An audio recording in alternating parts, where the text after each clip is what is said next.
standing on the wooden jetty. He gave me a sad smile, as though he knew who I was.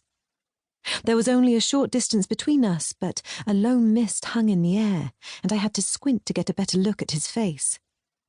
I didn't recognize him. In his hand was something he let drop into the water. It appeared to be a handful of flowers. I shivered and pulled my coat tighter around me. I walked away, glancing back to see if he'd moved, but he remained on the jetty. "Can I take a few days off?" I called over the noise of the printing presses below. I hooked my coat on the hat stand, dumped my bag on my desk, and went through to Elijah's office. "What have you got planned?" He didn't look up from the notes he was scribbling. The air was thick with cigarette smoke. I waved my hand in a futile attempt to break through the smog. "Mrs Siddons has invited me to listen to a debate in the House of Commons. I'd like to stay in London for a few days with Gran and Aunt Maud." Mrs Sybil Siddons was standing as the Liberal candidate in the local by-election. I intended to do everything in my power to ensure she became the next MP for Aldershot. Ah! He stopped writing and ran his nicotine-stained fingers through his grey hair. "Iris, I think perhaps you'd better talk to your father first."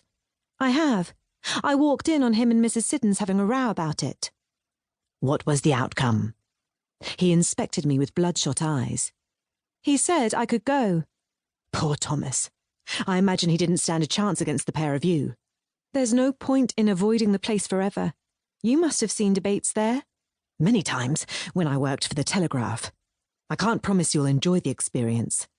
"Can I have time off then?" "I suppose so. You need to learn more about politics." "Are we going to support Mrs Siddons?" I didn't think he'd commit at this stage, but it was worth a try. "I'll see what she has to say on the hustings, then make up my mind." He lit another cigarette. I wanted to open the window, but he'd only complain of a draught. "What do you think about women in Parliament?" Elijah held progressive views on many things, but there was a traditional streak running through him. "I think women MPs will vastly improve our parliamentary system, but I'll judge each candidate on their merits, irrespective of their sex." I couldn't object to this infuriatingly reasonable response. "Have the other candidates been announced yet?" He leant back and gave me a wry smile. I flopped down into the nearest chair. I knew him well enough to tell he had something juicy to reveal.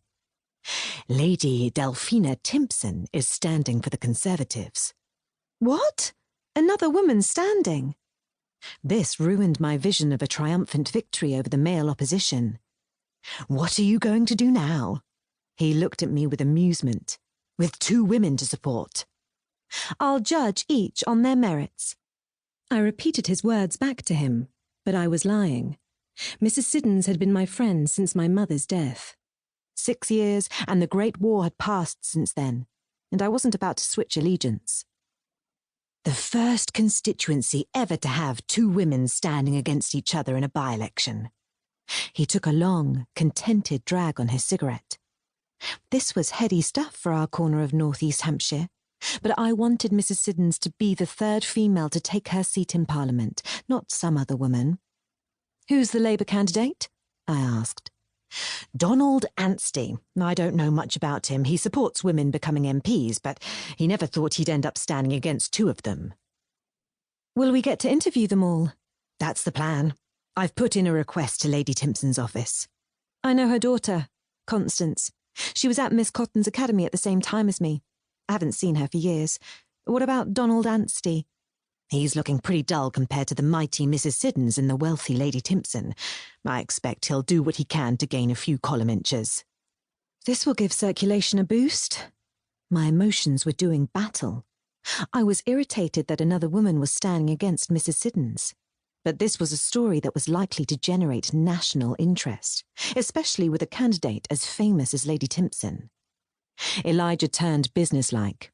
"Do some research and draft notes on each candidate. I want impartial information. I know you favour Mrs Siddons, but I don't want any bias coming through. Not yet, anyway. We may decide not to support one particular candidate." "We?" I'd already made up my mind to do exactly that.